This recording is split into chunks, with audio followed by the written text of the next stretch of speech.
Good morning, and welcome to Redeemer Lutheran Church. I'm Pastor Gary Lodeholt. Yesterday we looked at Psalm 46 and how it was the basis and inspiration for Martin Luther to write, "A Mighty Fortress is Our God."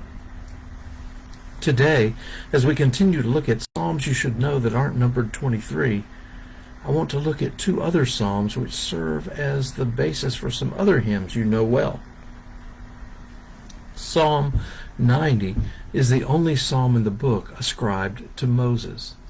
It takes us back to the Exodus, before the temple or monarchy, and assures us once again that God reigns. All the pageantry and trappings of worship are nice, but they are not necessary.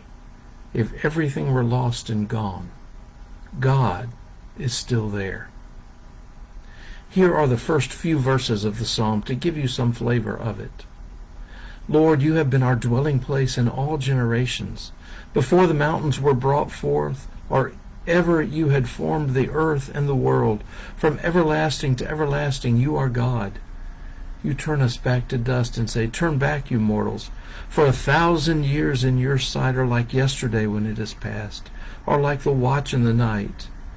You sweep them away, and they are like a dream. The grass that is renewed in the morning it flourishes, and it is renewed. In the evening it fades and withers." Now let me share with you a few verses of the well-known hymn, "O God, our help in ages past," and I believe you will see the similarity.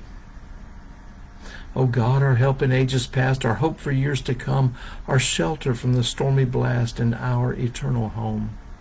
Under the shadow of your throne your saints have dwelt secure. Sufficient is your arm alone, and our defense is sure. 1,000 ages in your sight are like an evening gone, short as the watch that ends the night before the rising sun. O God, our help in ages past, our hope for years to come, still be our guard while troubles last, in our eternal home. Let's probe a little more deeply now. Our time is always too short. In the end, in fact, you might remember that Moses didn't even make it into the promised land.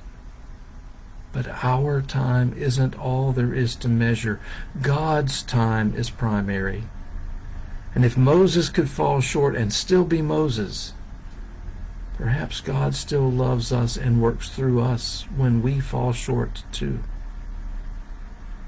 We are called to entrust ourselves and our time to God with the assurance that our lives and labors participate in the eternal. We have purpose and meaning, for God works in us and through us. We join in God's purpose in the world. We may not always see the results, but we live in hope and faith. Psalm 90 moves us from despair to hope. Now, a very quick word about Psalm 91. We aren't going to delve into it, but I do hope you get out your Bible and look at it. If you do, you will quickly see that Psalm 91 serves as the basis for another hymn we know and love, "You who dwell in the shelter of the Lord." Don't know that one? Well, perhaps you know it by its other name, Eagle's Wings.